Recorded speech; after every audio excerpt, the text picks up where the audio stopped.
বিশ্বনেতা বিশ্বনবী রাসূলুল্লাহকে তাই আল্লাহ পাক আল্লাহ তাআলা কোরআন দিয়ে বলে দিলেন, ইয়া আইয়ুহার রাসূল, হে আমার প্রিয় নবী, বাল্লিগ মা উনজিলা ইলাইকা মির রাব্বিকি, তোমার রবের পক্ষ থেকে যে কিতাবটা তোমাকে দেওয়া হয়েছে ওই কিতাবটা তুমি মানুষের কাছে পৌঁছে দাও। ওয়া ইল্লাম তাফআল ফামা বাল্লাগতা রিসালাতা, যদি তুমি না কিতাব পৌঁছাও রিসালাত পরিপূর্ণ হবে না। অপর জায়গায় সূরাতুস সফ এমন করে আল্লাহ বলে দিলেন, লিমা তাকুলুনা মা লা তাফআলুন, এই কোরআন, এই বাণী, এই দ্বীনের কথা যারা বলবে, যারা ওয়াজ করবে, যারা বক্তা হবে, যারা দায়ী হবে, দাওয়াত দেবে, তাদেরকে আল্লাহ বলে দিলেন, লিমা তাকুলুনা মা লা তাফআলুন, ওই কথা তুমি কেন বলো যে কাজ তুমি নিজে করো না। কাবুরা মাকতান ইনদাল্লাহি আম তাকুলু মা লা তাফআলুন, আমি খুব রেগে যাই, আমি আল্লাহ খুব অসন্তুষ্ট হই যে তোমরা নিজে আমল করো না অথচ পরকে আদেশ করো। সব বিষয়ে আল্লাহ বলে দিলেন। তাহলে এর পরে আমাদের কি দরকার বললাম, যে আমাদের কোরআন পড়তে হবে। আপনি চাষী হন, আপনি ব্যবসায়ী হন, আপনি মাস্টার ডাক্তার হন, আপনি মুদিখানার দোকান চালান, আপনি পরে জন দেন, আপনি রাজমিস্ত্রির কাজ করেন, যে কর্ম করছেন করেন, কিন্তু সারা দিনে একবারও কি আপনি সময় পান না এক পৃষ্ঠা কোরআন পড়তে? নিশ্চিত সময় পাওয়া যায়। খাওয়ার সময় আছে, শোয়ার সময় আছে, আড্ডা ইয়ার্কির সময় আছে, গল্প গুজবের সময় আছে, বিবি বাচ্চা নিয়ে সংসার করার সময় আছে, আর এক পৃষ্ঠা কোরআন পড়ার সময় নেই। এই চালাকি করলে তো আল্লাহ শুনবে না, আপনি আল্লাহর কাছে জবাব দিতে পারবেন না। আর কোরআন যখনই আপনি পড়ছেন না, তখন কি হচ্ছে, আপনার দিল, আপনার মন, আপনার এই কলব অন্ধকার হয়ে যাচ্ছে। আর এই অন্ধকার হতে হতে আপনার আর দ্বীনের কাজ আপনার ভালো লাগে না। যদি বলেন এটা আপনি কোথা থেকে পেলেন, বিশ্বাস করুন সব কোরআন। ইয়া আইয়ুহাল্লাযীনা আমানু ইযা যুকিরাল্লাহু ওয়াজিলাত কুলুবুহুম ওয়া ইযা তুলিয়াত আলাইহিম আয়াতুহু যাদাতুহুম ঈমানা। আমার আল্লাহ পাক বললেন, হে নবী তুমি মানুষদেরকে বলে দাও, যারা ঈমান এনেছে, যারা কলমা পড়েছে, যারা আল্লাহকে আল্লাহ বলে মেনে নিয়েছে, নবীকে রাসূল পায়গাম্বার বলে স্বীকার করে নিয়েছে, তাদের কাছে ইদা যুকিরাল্লাহু, যখন আল্লাহর জিকির করা হয়, আল্লাহর কথা বলা হয়, নবীর কথা বলা হয়, রাসূলের কথা বলা হয়, ওয়াজিলাত কুলুবুহুম, তাদের অন্তরগুলো আল্লাহর দিকে ঝুঁকে যায়, ওয়া ইদা তুলিয়াত আলাইহিম আয়াতুহু, আর তাদের কাছে যখন কোরআনের আয়াতগুলো তেলাওয়াত করা হয়, কোরআনের শব্দগুলো যখন তাদের কাছে পড়া হয়, যাদাতুহুম ঈমানা, বিনিময়ে আল্লাহ পাক আল্লাহ তাআলা তাদের ঈমানকে শক্ত করে দেন, ঈমানকে আমার আল্লাহ মজবুত করে দেন। তাহলে কোরআন পড়লে, কোরআন শুনলে দুটোতেই তো লাভ। আল্লাহ বললেন যদি কেউ পড়তে না পারে, সে যদি কোরআন শোনে তাহলে কি হবে, যাদাতুহুম ঈমানা, তার ঈমানটা মজবুত হবে, ঈমানটা শক্ত হবে। ভাই আমরা হানাফি মাযহাবের মানুষ, ইমামে আবু হানিফা হুজুর রাহমাতুল্লাহ আলাইহির মতে ইমাম বাড়া কমা হয়, ঈমান বাড়া কমা হয়, ঈমান কমজোরি দুর্বল শক্তিশালী হয়। কিন্তু ইমামে শাফি, ইমামে আহমদ বিন হাম্বলের নিকট ঈমান তো ঈমান, ওর আবার বাড়া কমা কি? কিন্তু ইমামে আবু হানিফার নিকটে ঈমান দুর্বল হয়, ঈমান কমজোরি হয়, ঈমান শক্তিশালী হয়, ঈমান এমন করে বিরাট শক্তিশালী হয়। কিভাবে? উদাহরণ দিতে গিয়ে বলা হয়েছে, ভাই একটা লোক কাঁঠাল গাছ বসিয়েছে, আর পাশে দুটো নারকেল গাছ বসিয়েছে, একটা সুপুরি গাছ বসিয়েছে, আর একটা লোক সেম গাছ বসিয়েছে, কাঁঠাল গাছ বসিয়েছে, নারকেল গাছ বসিয়েছে, সুপারি গাছ বসিয়েছে। এই লোক প্রথম ব্যক্তিটা এই গাছগুলোকে ভালো করে ওর পাশ দিয়ে, এক হাত দেড় হাত পাশ দিয়ে দুটো খোপা মেরে বেড়া দিয়ে নেট দিয়ে ঘিরে রেখেছে। আর মাঝে মধ্যে সকালবেলা বিকেলবেলা করে পানি দেয়। আর আরেকটা লোক যে গাছ বসিয়েছে, ওই যে বসিয়ে চলে গেছে, ওতে আর পানিও দেয়নি, ঘেরাও দেয়নি। আচ্ছা, স্বাভাবিক বুদ্ধিতে বলেন দিন, দুজনাই তো গাছ বসিয়েছিল, একই গাছ, তাহলে কার গাছটা ভালো থাকবে? এটা তো সোজা কথা, যে পানি দেয়নি, ঘিরিনি, ও ছাগলে খেয়ে নেবে, গরুতে খেয়ে নেবে, ও পানি দেয়নি, ও 2 দিন 4 দিন পরে আস্তে আস্তে শুকিয়ে যা সে মরে গেছে। এখন বেশ মাসকনি পরে এসে বলছে, তুইও বসালি আমিও বসালুম একসাথে, কি হইলো? আসলে এ তো বসিয়েছে, আবার ঘিরেছে, আবার পানি দেয়, আর ও বসিয়েই এক পাশ, ওতে পানিও দেয়নি, ঘিরিও নি, তাহলে ভালো থাকে? আমরা কিন্তু সব মুসলমান হয়েই জন্ম নিয়েছি। যদি বলেন মুসলমান হয়ে জন্ম নিয়েছি, হ্যাঁ বিশ্বাস করুন, হাদিস বিশ্বনবী রাসূলুল্লাহ বলেছেন, কুল্লু মাউলিদিন ইউলাদু আলাল ফিতরাত। আল্লাহর নবী তার সোনার জবানে বলেন, প্রত্যেকটা সন্তান ইসলামী ফিতরাতে জন্ম নেয়। কুল্লু মাউলিদিন ইউলাদু আলাল ফিতরাত, ফিতরাতে ইসলামে সকলেই জন্ম নেয়। এবারে জন্ম নেওয়ার পরে, দুনিয়ায় আসার পরে সে তার বাপ মাকে দেখে ধর্ম চয়েস করে। পেটের ভিতরে আল্লাহ পাক, আল্লাহ তাআলা ফিতরাতে ইসলাম মানে ইসলামী তারবিয়াত তামাদ্দুন, যেটা সেই ভাবি একটা বাচ্চা প্রথমে দাঁড়িয়ে থাকে মায়ের গর্ভে, তারপরে সে রুকু হালাতে চলে যায়, তারপরে সেজদা হালাতে। এই জন্য নরমালে ডেলিভারি হলে, বাচ্চা হলে স্বাভাবিক হলো হাত আর মাথা পৃথিবীতে আগে আসে, এটাই হলো স্বাভাবিক। এখন তো আর সব হয় না, এখন ডাক্তারের কাছে যাচ্ছে, হ্যাঁ করে কেটে হাতে কচিদের ছেলে বাড়ি যায়, এইসব তো আর বুঝতে পারে না। আগেকার মায়েদের জিজ্ঞাসা করে দেখুন, নরমালে বাচ্চাই হওয়াটাই স্বাভাবিক, এবং বাচ্চা যখন হবে হাত আর মাথা আসতো। যদি উল্টো হতো, তখন যারা ধর্মী বা ধাত্রী ছিল, তাদের কৌশলে ওই পেটের ভিতরেই বাচ্চাটাকে ঘুরিয়ে নিত। ভাই, তারা হয়তো পাস করা ডাক্তার না, কিন্তু এই ধর্মীদের বা ধাত্রীদের একটা বিরাট দাম ছিল। তো যাই হোক, আল্লাহ রাসূল বললেন, কুল্লু মাউলিদিন ইউলাদু আলাল ফিতরাত, প্রত্যেকটা বাচ্চা ফিতরাতে ইসলামে জন্ম নেয়। এরপরে সে দুনিয়ায় এসে কি করে? তার বাপ মা যে ধর্মের অনুসারী, সেই দিকে সে চলে যায়, সেই দিকে সে চলে যায়। এই জন্য হাদিস শরীফে এসেছে, বাচ্চাদের কি হবে? হিন্দু ছেলে, কাওরার ছেলে, মুচির ছেলে, মুসলমানের ছেলে, ভাই ও তো জন্ম নেওয়ার সূত্রে ওরে হিন্দু, কাওরা, মুচি, বাগদি বলা যাচ্ছে না, কারণ যতক্ষণ না ও বালেগ হচ্ছে। একটা মুসলমানের 3 বছরের ছেলেও নামাজ পড়ে না, একটা হিন্দুর 3 বছরের ছেলেও সে তো পুজো অর্চনা করে না, একটা খ্রিস্টানের 3 বছরের ছেলেও সে তো গির্জায় যায় না, তাহলে ওকে আপনি কি করে জাহান্নামী বলবেন? এই জন্য এই নিয়ে বিতর্ক রয়েছে যে বাচ্চারা জান্নাতে যাবে না জাহান্নামে যাবে। একটা বাচ্চা মারা গেল 7 বছর বয়সে, হিন্দুর ছেলে, খ্রিস্টানের ছেলে, জৌনর ছেলে, কাওরার ছেলে, মুক্তির ছেলে আর মুসলমানের ছেলে। এখন কি হবে? বাচ্চারা কোথায় যাবে? এদের তো এখন আমল খুলিনি। এই জন্য অধিকাংশ বিদ্বানের মত, বাচ্চারা সব জান্নাতে চলে যাবে, বাচ্চারা সব জান্নাতে যাবে, সে যে হালাত, যে ঘরেই থাক না কেন, কারণ ওরা মাসুম, ওরা মাসুম, ওরা জান্নাতে চলে যাবে। তো যাই হোক, আমি যেটা বলছিলাম, ফিতরাতে ইসলামে জন্ম নেয়। এই জন্ম নেওয়ার পরে বালেগ হয়ে যে যার ধর্ম চয়েস করে, যে যার ধর্মটাকে ঠিক করে, কার দেখে? বাপ মা দেখে, বাপ মা দেখে এবারে ধর্ম ঠিক করে।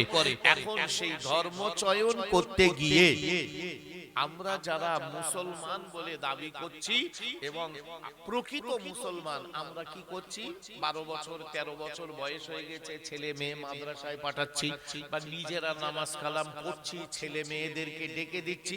আর একদল বাপ মা আছে, ওই জন্ম দিয়েছে মুসলমানের ঘরে, ছেলের বয়স 18, নামাজ পড়ে না, মেয়ের বয়স 22, নামাজ পড়ে না, ছোট ছেলের বয়স 17, নামাজ পড়ে না, ছোট মেয়েটার বয়স 13, নামাজ পড়ে না, মা মোটামুটি 5টা কোচির মা, উনিও নামাজ পড়ে না, 5টা কোচির বাপ, উনিও নামাজ পড়ে না।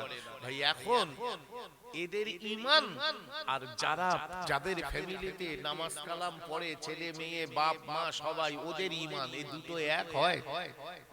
কারণ ওরা পানি দিচ্ছে তো, ওর গাছ ভালো থাকবে, আর তুমি তো পানি টানি কিছু দাও না, বসিয়ে এক পাশ, তা তোমারও গাছ ভালো থাকে? এই জন্য ইমামে আবু হানিফা বলেছেন ঈমানের যারা তদারকি করে তাদের ঈমানগুলো মজবুত, সহজে নড়বে না। আর যাদের ঈমান তদারকি করে না ওই ঈমান যখন তখন পড়ে যাবে। যতই বলবে আমরা আল্লাহর পাগল, মোস্তফার পাগল, দুটো শুষে চড় মারলে বলবে আল্লাহর কি রে আমরা, কারণ ওর ঈমান দুর্বল, দুটো শুষে চড় মারলেই ও ঘুরে যাবে। আর যাদের ঈমান মজবুত, চড় না গুলি মারলিও হযরতে বেলালের মতো মারবি, কত মার, ইল্লাল্লাহ ইল্লাল্লাহ জিকির করেই যাবে। এই তো পার্থক্য। দুর্বল ঈমান যারা, ও যখন তখন ঘুরে যাবে, যখন তখন ও পাল্টি খেয়ে যাবে। আর মজবুত ঈমান যার, ও মরে যাবে, পাল্টি খাবে না। হযরতে বেলাল রাদিয়াল্লাহু তাআলা আনহু বিশ্ব নবীকে ভালোবেসে বলেছিলেন আমি মুস্তাফার গোলাম, আমি নবী পাকের গোলাম। এমন করে উমাইয়া হযরতে বেলালকে মারধর করেছিল, এত মার মেরেছিল, হযরতে বেলালের চামড়াগুলো সব ফুটিয়ে গিয়েছিল। তবুও বেলাল জিকির করে গিয়েছিলেন ইল্লাল্লাহ ইল্লাল্লাহ ইল্লাল্লাহ ইল্লাল্লাহ, লা মাওজুদা ইল্লাল্লাহ, লা মাকসুদা ইল্লাল্লাহ, লা মাহবুবা ইল্লাল্লাহ, লা ফাইলা ইল্লাল্লাহ, লা ইলাহা ইল্লাল্লাহ। এই জিকির হযরতে বেলালকে উমাইয়া মেরে মেরে মেরে মেরে বন্ধ করাতে পারিনি। হযরতে সুমাইয়া রাদিয়াল্লাহু তাআলা আনহা, যিনি ইসলামের প্রথম মহিলা, তিনি ঈমান এনেছিলেন, আল্লাহর নবী রাসূলুল্লাহর উপরে ঈমান আনলেন। ঈমান আনার পরে হযরতে সুমাইয়াকে আবু জেহেল এত মার মেরেছিল, এত কষ্ট দিয়েছিল। হযরতে সুমাইয়া একজন মহিলা হওয়ার পরেও তিনি বলেছিলেন আমি মার খাবো, আমি মার খাবো, তবে ঈমান ছাড়তে পারবো না, কলেমা ছাড়তে পারবো না, নবী রাসূল ছাড়তে পারবো না। আবু জেহেল হযরতে সুমাইয়াকে মারতে মারতে উলঙ্গ করে ফাঁকা ময়দানে নিয়ে গেল। হযরতে সুমাইয়া চোখ দুটো হাত দিয়ে চেপে ধরে আল্লাহর কাছে দুটো হাত তুলে বলেছিলেন ওগো আমার আল্লাহ, ওগো আমার মাওলা, এরা আমাকে বেইজ্জতি করে দিচ্ছে। আল্লাহ, আল্লাহ তুমি সব দেখো, তুমি সব জানো, আল্লাহ তুমি এদের চোখ থেকে আমাকে হেফাজত করো। আমার আল্লাহ গায়বী আওয়াজ দিয়ে বলেছিলেন সুমাইয়া, ওরে সুমাইয়া রে, ও সুমাইয়া, আমি ওদের চোখে পর্দা ফেলে দিয়েছি, তোমার লজ্জাস্থানের দিকে ওরা তাকাতে পারবে না, ওরা তোমার লজ্জাস্থান দেখতে পাবে না। ও সুমাইয়া তুমি চলে এসো, আমি আল্লাহ পাক আল্লাহ তাআলা তোমার জন্য একটা সুন্দর জান্নাতি পোশাক তৈরি করে রেখেছি, শুধুমাত্র তোমার ইন্তেকাল হওয়া, আমি আল্লাহ তোমার জন্য রেশমি কাপড়ের পোশাক বানিয়ে রেখেছি। হযরতে সুমাইয়া রাদিয়াল্লাহু তাআলা আনহা মার খেতে খেতে খেতে খেতে মরে গেল, কিন্তু কলেমা ছাড়িনি, কলেমা ছাড়িনি। এমন কি তার এই লজ্জাস্থানে বল্লভ ঢুকিয়ে দিয়ে উঁচু করে তুলেছিল। তখনও সুমাইয়া বলছে লা ইলাহা ইল্লাল্লাহ, লা ইলাহা ইল্লাল্লাহ, আল্লাহ ছাড়া কেউ নেই, তোরা যত মারবি মার, জীবন দেব, ঈমান দেব না। এর নাম হচ্ছে মজবুত ঈমান। আর আমাদের কিছু ঈমানদারের ওইরাম পানি দেয় না, তার মানে নামাজ পড়ে না, রোজা করে না, যাকাত দেয় না, লটারি কাটে, সুদ খায়, ঘুষ খায়, আলটালে, দোটালে, চিটিংবাজি, ফেরেববাজি, রাজানি, পরনিন্দা, গীবত গিল্লা করে। ভাই এদেরকে না এই বিজেপি সরকার এসে শুষে দুটো করে চড় মারবে আর বলবে আই কার্ড আধার কার্ড কেড়ে নেবো। এরা হয়তো বলবে আমরা তোমাদের দলে, আর মেরো না তোমার দলে। এ তো এইরকম ঈমান, এ মরে যাবে, মরার ভয় করে তো। আর সাহাবা হুজুররা তো মরার ভয় করেনি, সাহাবা হুজুররা মরার ভয় করেনি, বলছে মরে যাব, জীবন দেব, ঈমান দেব না। কারণ ঈমানদাররা জানে ও পারে জান্নাত আর এ পারে দুনিয়া। আর যারা বেঈমান তাদের কাছে জান্নাত তো এইটা, আর দুনিয়া সিজনুল মুমিনিন ওয়া জান্নাতুল লিল কাফিরিন। দুনিয়াটা হলো কাফেরদের জন্য জান্নাত, আর মুমিনদের জন্য দুনিয়াটা হলো জেলখানা। অর্থাৎ মুমিন মনে করে এখান থেকে ছাড়া পাওয়া মানে জান্নাতে চলে যাব, আর কাফেররা মনে করে এটা তো জান্নাত, এখান থেকে মরা মানে ওরা কি বলে যেটা স্বর্গ সেটা নরক, কে বলে তা বহুদূর। এই তো স্বর্গ নরক এখানে, যেটা স্বর্গ সেটা নরক, কে বলে তা বহুদূর। মানুষের মাঝেই স্বর্গ নরক, মানুষই তার সুরাসুর, এটা তো ওদের কথা। কিন্তু আমরা কি বলি, ওয়াল বাসি বাদাল মাউত, মৃত্যুর পরে আরেকটা জীবন আছে, যে জীবনে রয়েছে আল্লাহর কাছে নেক আমলের বদৌলতে জান্নাত। এই জন্য নামাজ যারা পড়ে না, রোজা যারা করে না, কোরআন যারা পড়ে না, তাসবিহ যারা করে না, এদের ঈমানগুলো হলো দুর্বল। ঈমানদার, আমি বেঈমান বলছি না, এরা ঈমানদার, কিন্তু এদের ঈমানগুলো হলো কমজোরি, দুর্বল। যখন তখন স্লিপ খেয়ে যাবে আর ভালো থাকবে না, কারণ এরা ঈমানটাকে যত্ন নেয় না। এই নামাজ পড়া মানে ঈমানের যত্ন নেওয়া, টুপি পরা মানে ভাই আমার মাথায় টুপি, মুখে দাড়ি, গায়ে এত বড় পাঞ্জাবি। এখন ধরে নেন ভাঙড় কলেজ মাঠে ফাংশন হচ্ছে, কাবিলডাঙ্গার প্রচুর ছেলে পিলে চলে গেছে ফাংশন দেখতে। এখন আমারও খুব ইচ্ছা হচ্ছে, শালা কিরাম ফাংশন একটু দেখতে পারলি হতো, বিশাল ইচ্ছা হচ্ছে। ইচ্ছা হলে কি হবে, আমি যেতে পারবো? এখন আমি যদি ওই ফাংশনে যাই, লোক ফাংশন দেখা বাদ দিয়ে তো আমার দেখবে যে ইমা লেগে নে গেল। তার মানে কি, আমার এই টুপি দাড়ি জুব্বা আমার বেড়া, এই আমার যেখানে সেখানে যেতে পারে না ভাই। আমার একটা আমার আল্লাহর ভয় আসার আগে আমার মনে মনে হবে, এত বড় দাড়ি আর এইরকম পাঞ্জাবি পরে টুপি মাথায় দিয়ে আমি ওইরকম একটা নোংরা জায়গায় যেতে মন চাচ্ছে। আমার বন্ধু বান্ধবেরা যাচ্ছে, সাথী সঙ্গীরা যাচ্ছে, গ্রামের লোক যাচ্ছে, এই তো কাবিলডাঙ্গার ভাঙড় কলেজের মাঠ, একটুকুনি রুমাল মোমাল মাথায় দিয়ে মাফলার টাফলার বলে নাই যাই, মন খুব ইচ্ছা হচ্ছে, কিন্তু ভয় হচ্ছে পাঞ্জাবিটা কি করব, টুপিটা কি করব, দাড়ি যদি দেখা যায়। তো এইগুলো হলো সব ঈমানের বেড়া। এই জন্য কেউ যদি দাড়ি না রাখে ওরে কাফের বলা যাবে? যাবে না। দাড়ি নেই নেই কিন্তু কাফের বলা যাবে না। কারো মাথায় টুপি নেই তাই বলি কি তারে কাফের বলা যাবে? বলা যাবে না। কেউ বড় পাঞ্জাবি পরে না কিন্তু সে কাফের না, সে ঈমানদার, কিন্তু ওর ঈমানের বেড়া নেই। এই টুপি দাড়ি জুব্বা হলো ঈমানের বেড়া। এই বেড়াগুলো দিয়ে রাখলে এই ছাগল গরু খুব একটা নষ্ট করতে পারবে না। আর বেড়া দেওয়া না থাকলে না, যখন তখন হামলা মারবে কুকুরে এসে, কুকুরে এসে হয়তো দাঁড়িয়ে ঠ্যাঙ্গুচু করে এসব করতে চলে যাবে, কারণ ওর বেড়া দেওয়া নিত। আর বেড়া দেওয়া রয়েছে মানে অত সহজে কিন্তু নড়বে না। এই জন্য মনে রাখুন, যারা নামাজ পড়ছেন না আপনার ঈমানের বেড়া নেই, যারা রোজা করবেন না তার ঈমানের বেড়া নেই, যে কলমা পড়ে না সময় মতো, কোরআন পড়ে না, এর ঈমানের বেড়া নেই। এর ঈমান যখন তখন নষ্ট হয়ে যাবে, আজ আছে কাল থাকবে না। বিশ্ব নবী 1400 বছর আগে নবী আমার তাই বলেছিলেন, হে দুনিয়ার মানুষ মনে রাখো, এমন একটা সময় তোমাদের মাঝে এসে যাবে, সকালবেলা ঈমানদার তো বিকেল বেলা কাফের, সন্ধ্যেবেলা ঈমান আনবে তো রাতের বেলা কাফের হয়ে যাবে, কারণ তাদের ঈমানের স্থায়িত্ব থাকবে না। সকালবেলা কলমা পড়ে তওবা করে বলবে আল্লাহ ভুল করে ফেলেছি, ওই মানুষটা সন্ধ্যেবেলা আবার বন্ধু বান্ধবের পাল্লায় পড়ে সে এমন করে দুনিয়ার লোভ লালসায় পড়ে সে আবার ঈমান হারার কাজ করে ফেলবে।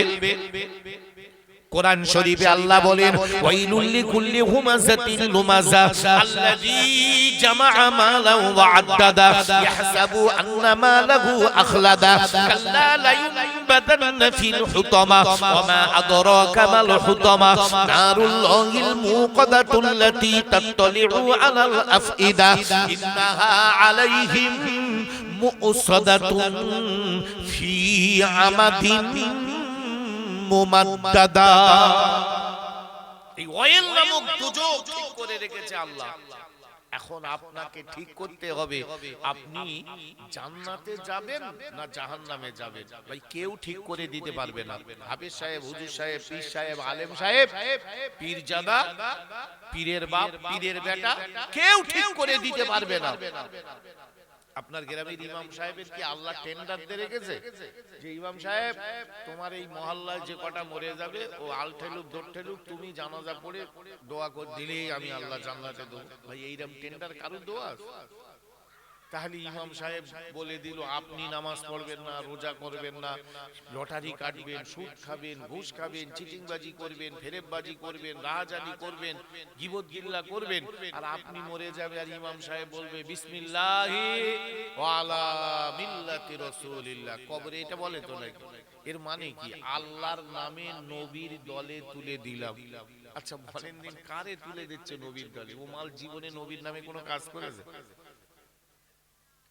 ভাই এখন এই দুনিয়ার সব রাজনীতি দেখেছেন তো? এ বলে আমি তৃণমূল, এ বলে আমি সিপিএম, এ বলে আমি ফ্রড ব্লক, এ বলে আমি আইএসএফ, এ বলে আমি বিজেপি, এ বলে আমি কংগ্রেস। কত দল পশ্চিমবঙ্গে, কত দল। আবার এখন একটা হয়েছে কি জেইউপি, জনতা ইউনিয়ন পার্টি, আর একটা হচ্ছে জাতীয় ইউনিয়ন পার্টি। আবার একটা কদিন আগে হয়েছে সেই মেদিনীপুরে রুহুল আমিন সাহেব উনি একটা পার্টি করেছেন, সেটাও জেইউপি, ওটা কি জাতীয় ইউনিয়ন পার্টি। আর হুমায়ুন করেছে জনতা উন্নয়ন পার্টি। মানে এরা পার্টির পার্টি, তো সে যে যার ভালো লাগছে যেটা করুক। কিন্তু এখন আপনি আমারে ধরেলে বলতেছেন হুজুর তোমারে আমি জয়েন করে দিচ্ছি বিজেপি, আর বিজেপি আমার লেভেলে জব করে বিজেপি বলবে কারে লেইছি রে এই লোকের তো আমি লব না। তাহলে কেন নেবে না? এই তো জয়েন করবে বিজেপি, কারণ বিজেপি আমার চেনে না, ঝপ করে বললেই ও তো জয়েন করাবে না। আর যদিও বা করায় আমারে হাতে পতাকা দিয়ে ফটো টটো তুলে বিরাট করাবে যে দেখো এই ঢুকে পড়েছে। কিন্তু তো এটা যদি নিয়ম হয় তাহলে আমি সারা বছর নবীর নামে দরুদ শরীফ পড়লাম না, কলমা শরীফ পড়লাম না, নামাজ কালাম পড়লাম না, রোজা করলাম না, যাকাত ফিতরা দিলাম না, হঠাৎ করে ইমাম সাহেব বলে দেবে নবীর দলে তুলে দিলাম আর নবী তাকে নেয়? এটা হবে না, এটা হবে না বাবা, বিশ্বাস করুন।